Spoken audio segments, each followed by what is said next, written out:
I've been doing an expository survey of the Hebrew Scriptures, and we completed First Chronicles. We looked at the introduction to the book, looking at author, date, theme, historical background, purpose, flow of thought. Now I would like to look at Second Chronicles and develop the contents or flow of thought of Second Chronicles. The theme of Second Chronicles is the true worship in Israel. The second book of Chronicles is a continuation then of the first. The third major section of the two books begins now in the reign of Solomon, narrated in 2 Chronicles 1:1 to 9:31. Following his accession to the throne, Solomon sacrifices to the Lord at Gibeon and asks the Lord for wisdom in his reign. This is all in chapter 1. The Lord then not only answers his prayer, but adds prosperity and great wealth to his request. After his confirmation to the throne, Solomon's building and dedication of the temple is presented. He first of all prepares to build the temple in chapter 2. The purpose is defined, the workmen are numbered, and help from Hiram is obtained. The construction of the temple then begins in chapter 3. It is built on Mount Moriah, as David has appointed, and its measurements for every part are minutely given. Following the rearing then of the pillars, the various furnishings are put in the temple in chapter 4. The bronze altar, the brazen sea, the laver, the lampstand, the tables, the courts, to the instruments follow of brass, and the golden vessels are all made and then placed in it. The building of the temple being completed, Solomon brings the ark into it in chapter 5, amidst the rejoicing of the priests and singers. At that moment, the glory of the Lord fills the temple, and the writer of 2 Chronicles refers to this as follows. Then the house was filled with a cloud, even the house of the Lord, so that the priests could not stand to minister by reason of the cloud. For the cloud of the Lord had filled the house of the Lord. Following the outstanding event, Solomon's dedicatory sermon is then delivered in chapter 6. After addressing the people concerning the faithfulness of Yahweh in confirming his covenant with David, he addresses the Lord, invoking him for his care, his justice, and his deliverance from defeat. His deliverance, the deliverance from drought, famine, and pestilence, enemies, and captivity are all asked for in his dedicatory prayer. He concludes his prayer by invoking God for his help of both the priest and himself as God's anointed. The Lord answers Solomon's prayer by sending a fire from heaven which consumes the sacrifice. This is in chapter 7. His divine presence is also in the temple. The people rejoice then as they are conscious of the Lord's presence. The Lord then manifests himself to Solomon in 7 and instructs him concerning the blessing and judgment. Obedience will bring blessing, and disobedience, judgment. After the temple has then been consecrated, the writer sets forth the achievements and greatness of Solomon in chapters 8 and 9. His building activities, his religious activities, his naval activities are all recounted, along with the visit of the Queen of Sheba, who is overwhelmed with Solomon's greatness.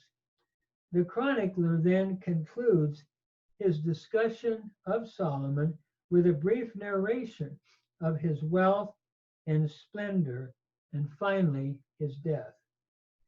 The final section of the two books of Chronicles is now given to the reigns of the kings of Judah, and they are discussed in chapter 10 through chapter 36. The folly, first of all, of Rehoboam in following the counsel of the young men to increase the burden of the people leads then to a division in Israel. Rehoboam is forbidden by the Lord to fight against Jeroboam the first, and therefore fortifies his own kingdom. He, however, fails the Lord by ordaining false priests, and the result is judgment in the invasion of Shishak. Rehoboam then dies, and Abijah reigns in his stead. This brings us in to through chapter 12. Abijah's war with Jeroboam and the victory is described in chapter 13, as well as his family. He is followed then by Asa. His reforms are noted along with the victory over Zerah. The prophet Azariah warns Asa to be strong in chapter 15. And further reforms take place. Idols are removed. The queen mother, Machacha, is removed because of her idolatry, and the dedicated objects are brought to the temple. His war with Baasha is also recounted in 16, and Hananiah's rebuke for his league with Syria. He dies of a serious foot disease and has an elaborate funeral. This is followed then by Jehoshaphat, who takes the throne in chapter 17. He proves faithful to the Lord and promotes the teaching of the law. His prosperity and power are great. One mistake he makes, however, is his alliance with Ahab, which brings a stinging rebuke from Jehu the prophet in 19. The writer continues to give Jehoshaphat's judicial reforms and the deliverance from a Moab-Ammon invasion. In 20, the king then stops the invasion and receives a large spoil. His reign is summarized along with the trading alliance with Ahaziah and his death. This is followed then by Jehoram's reign in chapter 20. During his reign, the subjugation of the Edomites revolt along with Libnah. The king apostatizes, though, by ordaining high places, and his doom is pronounced by a letter formally written by Elijah. His kingdom then is invaded by Arabians and Philistines, and he dies of internal disease of the intestines. This is chapter 21. Ahaziah, the son of Athaliah, reigns in his stead and is assassinated by Jehu while he is recovering from previous battle wounds. Athaliah, the wicked mother, then kills all the royal seed of Judah's house and usurps the throne herself in 22. Joash, however, is saved and is hidden for 6 years. In the 7th year, Jehoiada places him on the throne in 23, and Athaliah is then put to death. Revival continues through the ministry of Jehoiada in 23, as he is a strengthening factor to the young king. The temple is even repaired by the king. The good influence of Jehoiada is lost, however, with his death, and Joash falls into apostasy. The king proceeds to kill God's messengers and is judged by a Syrian invasion and defeat at the hands of Syria. Joash then dies a tragic death by assassination. This is all in chapter 24 of 2nd Chronicles. Amaziah then comes to the throne. Following victory with Edom, he falls into idolatry, which results in divine wrath and judgment. His heir, in hiring soldiers of Israel, leads to war with Joash and to a violent death. Chapter 25. Uzziah's reign is next recounted. His prosperity and greatness are described in 26. In addition to his sin of intrusion into the priest's office, the punishment is leprosy, which Uzziah has until his death. Chapter 26. Jotham then succeeds Uzziah. He becomes mighty, building much in Jerusalem and the remote districts for defense. The Ammonites then revolt, but he defeats them and increases their tribute, and he dies, and Ahaz then comes to the throne. His idolatry brings God's judgment, though, from Israel and Syria. This is in 28. He compromises with Assyria for help and falls into even greater idolatry, leading God's people along with him. A tragic moment in chapter 28. After Ahaz, Hezekiah takes the rule. He sees, though, a great revival. Temple worship is restored. The Passover is celebrated, and idolatry is rooted out, 29 to 31. The Reformation is followed by an account of the invasion of Assyria and her defeat. The king's illness and recovery is also presented, and after these blessings from the Lord, folly is displayed as Hezekiah shows his wealth to an embassy from Babylon. His death follows, all in 32. After the good reign of Hezekiah, the evil and wicked reigns of Manasseh and Ammon are given. Manasseh's reign is filled with idolatry. He is taken captive then by the Assyrians for this, but is later restored in 33. He seeks some belated reforms, but fails to influence the people. He dies and Ammon reigns. Ammon's reign is also a very wicked one, as he follows the idolatries of Manasseh. He is killed by his servants as they conspire against him in 33. One of Judah's best kings, Josiah, then takes the throne in 34. Following reformation and repair of the temple, a revival occurs as the law is discovered and read. Revival will often, or has often happened, when God's word is read and followed.